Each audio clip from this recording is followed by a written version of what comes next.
नमस्कार जय जगन्नाथ आम चैनल को आपण मानकु बहुत बहुत स्वागत। सांग माने 11 जून दिन पवित्र ज्येष्ठ पूर्णिमा अर्थात देवस्नान पूर्णिमा दिन गाई को खुआई दियंतु एही गोटिए जिनिस तुरंत ही आपणक जीवनरू सबु दुख दूर होइजिब। जीवनर समस्त दुख कष्ट एवं समस्यारू मिलिजिब मुक्ति। आपणकु भगवान विष्णु एवं माँ लक्ष्मींकर विशेष कृपा प्राप्ति हेब एवं माँ लक्ष्मींक कृपारू आपणकर घर धन धान्य रे भरपूर होइजिब एवं आपणकर समस्त मनस्कामना मध्य पूर्ण होइजिब। सांग माने आमर हिंदू धर्म रे 12 मासरे 12टी पूर्णिमा पड़ी थाए।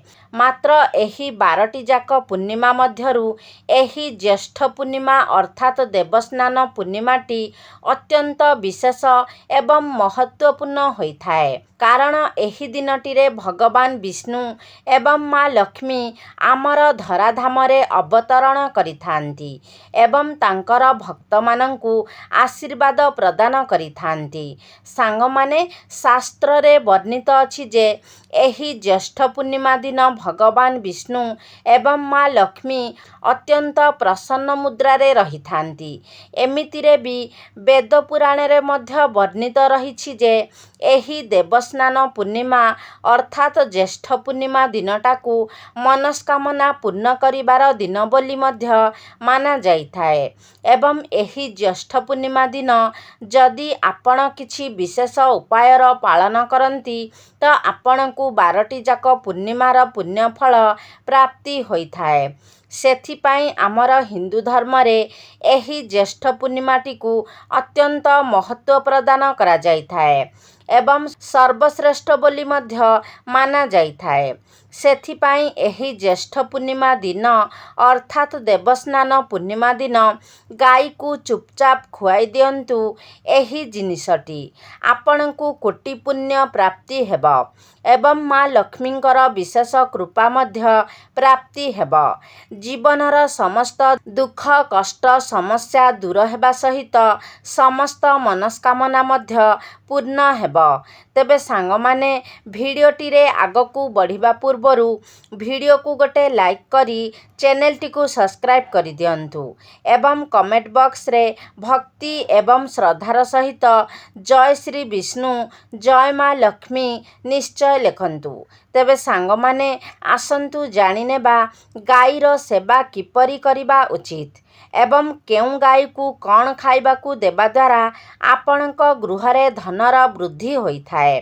सांग माने शास्त्र रे गाई को गोमाता बोली वर्णना करा जाइछि एवं समस्त देवादेवी माने मध्य गोमातांकर पूजा करिथांती।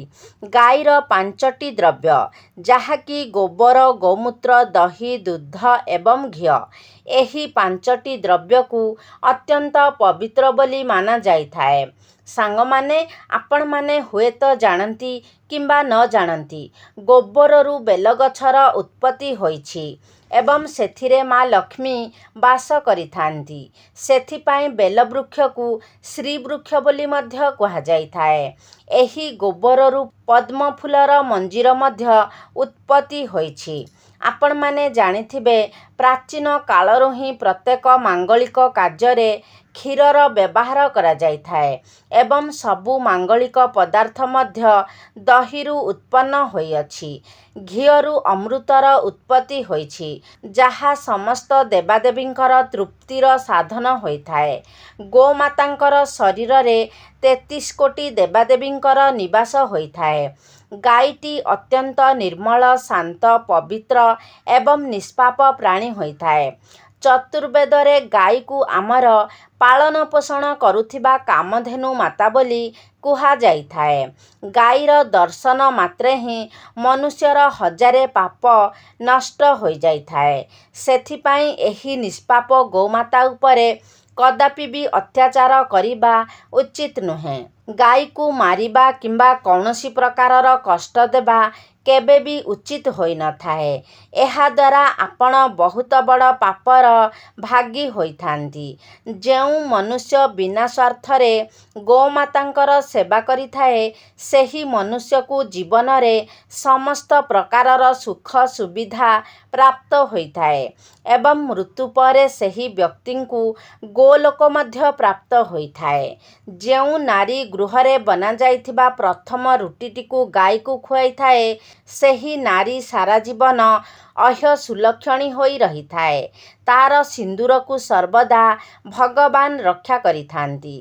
ଯେଉଁ ବ୍ୟକ୍ତି ଗାଈଠାରୁ ପ୍ରାପ୍ତ ପଞ୍ଚଦ୍ରବ୍ୟକୁ ନିଜ ଗୃହରେ ସର୍ବଦା ରଖିଥାଏ, ସେହି ଗୃହରେ ଦୁଃଖ କଷ୍ଟ କେବେ ବି ପ୍ରବେଶ କରିପାରିନଥାଏ ଏବଂ ଯେଉଁ ବ୍ୟକ୍ତି ପ୍ରତ୍ୟେକ ଦିନ ଗୋମାତାଙ୍କର କିଛି ନା କିଛି ସେବା କରିଥାଏ, ସେ ବ୍ୟକ୍ତି ଅତ୍ୟନ୍ତ ପୁଣ୍ୟଶାଳୀ ହୋଇଥାନ୍ତି।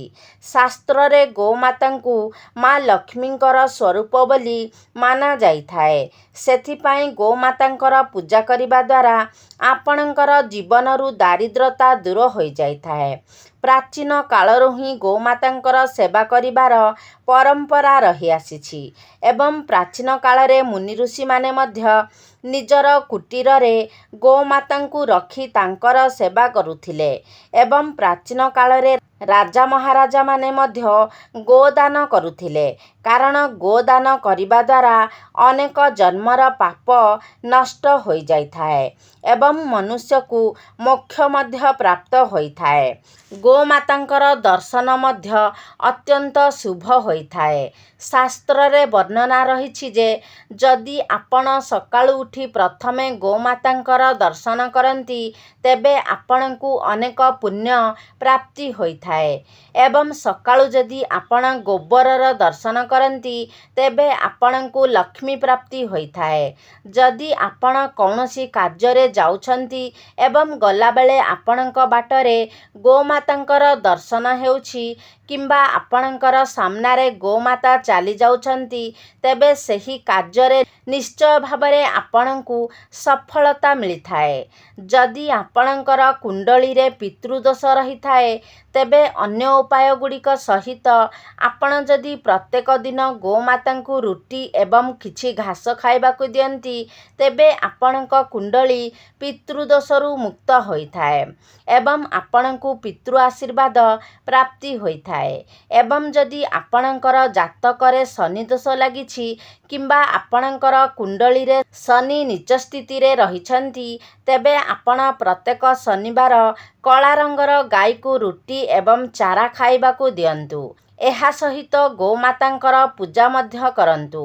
ଏପରି କରିବା ଦ୍ୱାରା ଆପଣଙ୍କୁ ଶନି ଦୋଷରୁ ମୁକ୍ତି ମିଳିଥାଏ।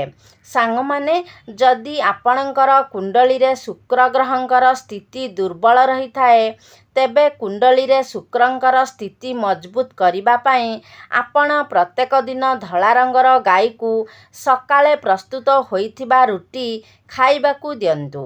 ଏପରି କରିବା ଦ୍ୱାରା ଆପଣଙ୍କର କୁଣ୍ଡଳୀରେ ଶୁକ୍ର ଗ୍ରହଙ୍କର ସ୍ଥିତି ମଜବୁତ ହୋଇଥାଏ ଏବଂ ଯଦି ଆପଣଙ୍କର କୁଣ୍ଡଳୀରେ ବୁଧ ଗ୍ରହ ଖରାପ ସ୍ଥିତିରେ ରହିଛନ୍ତି କିମ୍ବା ଦୁର୍ବଳ ଅବସ୍ଥାରେ ରହିଛନ୍ତି, ତେବେ ଆପଣ ପ୍ରତ୍ୟେକ ବୁଧବାର ଦିନ ଗୋମାତାଙ୍କୁ ସବୁଜ ଚାରା ଖାଇବାକୁ ଦିଅନ୍ତୁ। ଏପରି କରିବା ଦ୍ୱାରା ଆପଣଙ୍କର କୁଣ୍ଡଳୀରେ ବୁଧ ଗ୍ରହଙ୍କର ସ୍ଥିତି ଠିକ୍ ହୋଇଯାଇଥାଏ। ଯଦି ଆପଣଙ୍କର କୁଣ୍ଡଳୀରେ ମଙ୍ଗଳଙ୍କର ସ୍ଥିତି ଖରାପ ରହିଛି ଏବଂ ଏହି କାରଣରୁ ଆପଣଙ୍କୁ ଅନେକ ଗୁଡ଼ିଏ ସମସ୍ୟାର ସମ୍ମୁଖୀନ ହେବାକୁ ପଡ଼ୁଛି, ତେବେ ଆପଣ ଲାଲ ରଙ୍ଗର ଗାଈର ସେବା କରନ୍ତୁ। ବିଶେଷ କରି ମଙ୍ଗଳବାର ଦିନ ବିଶେଷ ରୀତିରେ ଗୋଟେ ଲାଲ ରଙ୍ଗର ଗାଈର ଆପଣ ସେବା କରନ୍ତୁ ଏବଂ ମଙ୍ଗଳବାର ଦିନ ଆପଣ ଲାଲ ରଙ୍ଗର ଗାଈକୁ ଗୁଡ଼ ଏବଂ ଚଣା ଖାଇବାକୁ ଦିଅନ୍ତୁ। ଏପରି କରିବା ଦ୍ୱାରା ଆପଣଙ୍କର ଜାତକରେ ମଙ୍ଗଳଙ୍କର ସ୍ଥିତି ଠିକ୍ ହୋଇଯାଇଥାଏ ଏବଂ ମଙ୍ଗଳ ଆପଣଙ୍କୁ ଶୁଭ ଫଳ ପ୍ରଦାନ କରିଥାଏ। ତେବେ ଯଦି ଆପଣଙ୍କର କୁଣ୍ଡଳୀରେ ବୃହସ୍ପତିଙ୍କର ସ୍ଥିତି ଖରାପ ରହିଥାଏ, ତେବେ ବୃହସ୍ପତିଙ୍କର ସ୍ଥିତିକୁ ଠିକ୍ କରିବା ପାଇଁ ଆପଣ ରୁଟି ଉପରେ ଗୁଡ଼ ଏବଂ ଚଣା ରଖି ଗାଈକୁ ଖୁଆନ୍ତୁ।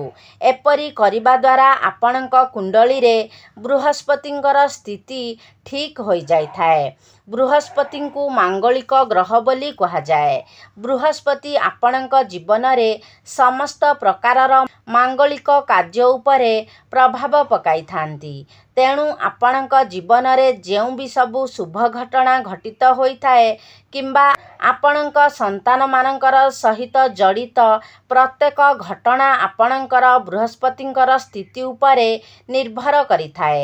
ତେଣୁ ବୃହସ୍ପତି କୁଣ୍ଡଳୀରେ ଭଲ ସ୍ଥିତିରେ ରହିବା ଆପଣଙ୍କ ଜୀବନ ପାଇଁ ଅତ୍ୟନ୍ତ ଗୁରୁତ୍ୱପୂର୍ଣ୍ଣ ହୋଇଥାଏ। ସାଙ୍ଗମାନେ, ଯଦି ଆପଣଙ୍କ ଗୃହରେ ସଦାସର୍ବଦା ଅଶାନ୍ତି ଲାଗି ରହୁଛି, ତେବେ ଆପଣ ନିଜ ଘର ଭିତରେ ଗୋବରର ଘଷି ଜଳାଇବା ଉଚିତ ଏବଂ ସେହି ଘଷିର ଧୂଆଁକୁ ଆପଣ ଆପଣଙ୍କ ଘରର ପ୍ରତ୍ୟେକ ରୁମ୍ରେ ବୁଲାଇ ଆଣନ୍ତୁ। ଏହାଦ୍ୱାରା ଆପଣଙ୍କ ଘରର ସମସ୍ତ ନକାରାତ୍ମକ ଉର୍ଜାଗୁଡ଼ିକ ନଷ୍ଟ ହୋଇଯାଇଥାଏ ଏବଂ ସକାରାତ୍ମକ ଉର୍ଜାର ସଞ୍ଚାର ହୋଇଥାଏ। ଗାଈର ଦୁଧ, ଦହି, ଘିଅ, ଗୋବର ଏବଂ ଗୋମୂତ୍ର ଏହି 5ଟି ଦ୍ରବ୍ୟର ମିଶ୍ରଣରେ ପଞ୍ଚଗବ୍ୟ ବନାଯାଏ। ଏହାକୁ ପଞ୍ଚଗବ୍ୟ ବୋଲି ମଧ୍ୟ କୁହାଯାଇଥାଏ ଏବଂ ଏହା ପାପନାଶକ ହୋଇଥାଏ। ସାଙ୍ଗମାନେ, ଯଦି ଆପଣଙ୍କ ମୁଖ୍ୟ ଦ୍ୱାର ନିକଟକୁ ଗୋମାତା ଆପେ ଆପେ ଆସନ୍ତି, ତେବେ ଆପଣ ତାକୁ ଖରାପ ବ୍ୟବହାର ନ ଦେଖାଇ ଆପଣ କିଛି ନା କିଛି ଖାଇବାକୁ ଦିଅନ୍ତୁ। ବିଶେଷ କରି ଆପଣ ଯଦି ପାରୁଛନ୍ତି ଗୋମାତାଙ୍କୁ ରୁଟି ଖୁଆନ୍ତୁ। ଏପରି କରିବା ଦ୍ୱାରା ଆପଣଙ୍କୁ ସୌଭାଗ୍ୟ ପ୍ରାପ୍ତି ହୋଇଥାଏ। କିନ୍ତୁ ଭୁଲରେ ମଧ୍ୟ ଆପଣ ଗାଈକୁ ଖରାପ ବ୍ୟବହାର ଦେଖାଇ ଘଉଡ଼ାଇ ଦିଅନ୍ତୁ ନାହିଁ। କାରଣ ଗାଈ ଯଦି ଆପଣଙ୍କ ଘରୁ ମନ ଦୁଃଖରେ ଫେରିଆସେ, ଉଦାସ ହୋଇ ଫେରିଆସେ, ତେବେ ଆପଣଙ୍କ ଗୃହରୁ ମା ଲକ୍ଷ୍ମୀ ମଧ୍ୟ ଚାଲି ଆସିଥାନ୍ତି। ଆପଣଙ୍କ ଗୃହରୁ ମା ଲକ୍ଷ୍ମୀ ପରିତ୍ୟାଗ କରିଦେଇଥାନ୍ତି। ପ୍ରତ୍ୟେକ ଦିନ ଘରର ନାରୀମାନେ ଗାଈ ପାଇଁ ଏକ ରୁଟି ବନାଇବା ଉଚିତ ଏବଂ ସେହି ରୁଟିଟିକୁ ଶ୍ରଦ୍ଧାପୂର୍ବକ ଗାଈକୁ ଖାଇବାକୁ ଦେବା ଉଚିତ। ଏହାଦ୍ୱାରା ଆପଣଙ୍କୁ ଗୋମାତାଙ୍କର ଆଶୀର୍ବାଦ ପ୍ରାପ୍ତି ହୋଇଥାଏ ଏବଂ ଆପଣଙ୍କର ମନସ୍କାମନା ମଧ୍ୟ ପୂରା ହୋଇଥାଏ। ମାତ୍ର କିଛି ଲୋକ ଗୋମାତାଙ୍କୁ ବାସି ଖାଦ୍ୟ, ଖରାପ ହୋଇଯାଇଥିବା ଖାଦ୍ୟ ଏବଂ ଅଇଁଠା ଖାଦ୍ୟ ମଧ୍ୟ ଖୁଆଇ ଦେଇଥାନ୍ତି। ଏହାକୁ ଶାସ୍ତ୍ରରେ ମହାପାପ ବୋଲି ବର୍ଣ୍ଣନା କରାଯାଇଛି। ଏହିସବୁ ଖାଦ୍ୟଗୁଡ଼ିକୁ ଆପଣ ଅନ୍ୟ ପ୍ରାଣୀଙ୍କୁ ଖାଇବାକୁ ଦେଇପାରିବେ, ମାତ୍ର ଗୋମାତାଙ୍କୁ କେବେ ବି ଖରାପ ହୋଇଯାଇଥିବା ଖାଦ୍ୟ କିମ୍ବା ଅଇଁଠା ଖାଦ୍ୟ ଖୁଆଇବା ଉଚିତ ନୁହେଁ। ଯେହେତୁ ଗାଈକୁ ଗୋମାତା ବୋଲି ମାନାଯାଇଥାଏ ଏବଂ ଗୋମାତାଙ୍କର ଶରୀରରେ 33 କୋଟି ଦେବାଦେବୀଙ୍କର ବାସ ହୋଇଥାଏ। ତେଣୁ ଗାଈକୁ ଏପରି ଖାଦ୍ୟ ଦେବାର ଅର୍ଥ 33 କୋଟି ଦେବାଦେବୀଙ୍କର ଅପମାନ କରିବା ସହିତ ସମାନ ହୋଇଥାଏ। ଆପଣ ଦେଇଥିବା ସେହି ଖରାପ ଖାଦ୍ୟକୁ ଗୋମାତା ଭୋକ କାରଣରୁ ଗ୍ରହଣ ତ କରିଥାନ୍ତି, ମାତ୍ର ଖାଦ୍ୟ ଦେଇଥିବା ବ୍ୟକ୍ତିଙ୍କ ଉପରେ ସେହି ପାପ ଲାଗିଥାଏ। ଗାଈ ଏକ ଶାକାହାରୀ ଏବଂ ପୁଣ୍ୟାତ୍ମା ପ୍ରାଣୀ ଅଟେ। ତେଣୁ ଗାଈର ଖାଦ୍ୟରେ କେବେ ବି ଆମିଷ ଦିଅନ୍ତୁ ନାହିଁ। ଆପଣ ଯଦି ଏମିତି କାର୍ଯ୍ୟ କରିଥାନ୍ତି, ତେବେ ଆପଣଙ୍କୁ ମହାପାପର ଭାଗୀ ହେବାକୁ ପଡ଼ିଥାଏ।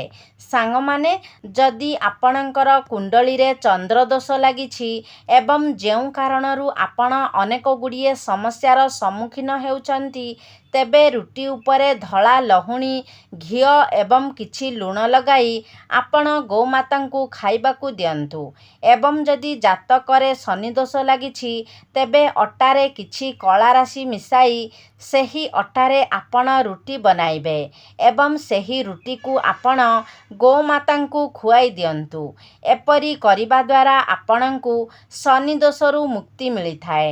ଯଦି ଆପଣଙ୍କ ଗୃହରେ ଆର୍ଥିକ ସଙ୍କଟ ଦେଖାଦେଉଛି, ଧନଜନିତ ସମସ୍ୟା ଦେଖାଦେଉଛି, ତେବେ ଗୁରୁବାର ଦିନ ଆପଣ ଗାଈକୁ କଦଳୀ ଖୁଆଇବା ଶୁଭ ହୋଇଥାଏ। ଏହାଦ୍ୱାରା ଆପଣଙ୍କର ଧନଜନିତ ସମସ୍ୟା ଦୂର ହୋଇଯାଇଥାଏ।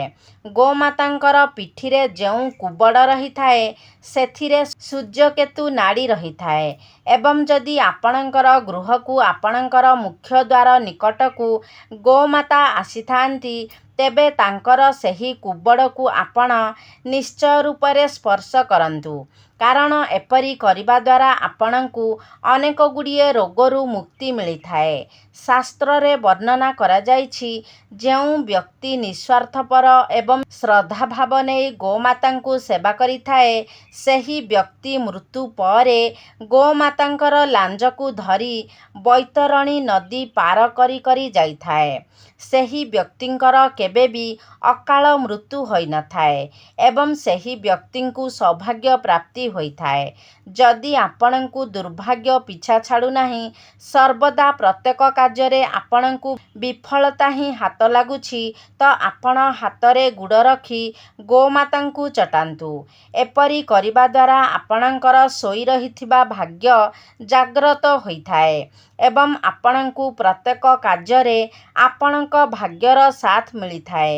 ଆପଣ ଯଦି ଗୋମାତାଙ୍କୁ ରାଶି ଲଡ଼ୁ କିମ୍ବା ରାଶିରେ ପ୍ରସ୍ତୁତ କୌଣସି ବି ଦ୍ରବ୍ୟ ଖାଇବାକୁ ଦିଅନ୍ତି ତେବେ ଆପଣଙ୍କୁ ଅଖଣ୍ଡ ସୌଭାଗ୍ୟ ପ୍ରାପ୍ତି ହୋଇଥାଏ।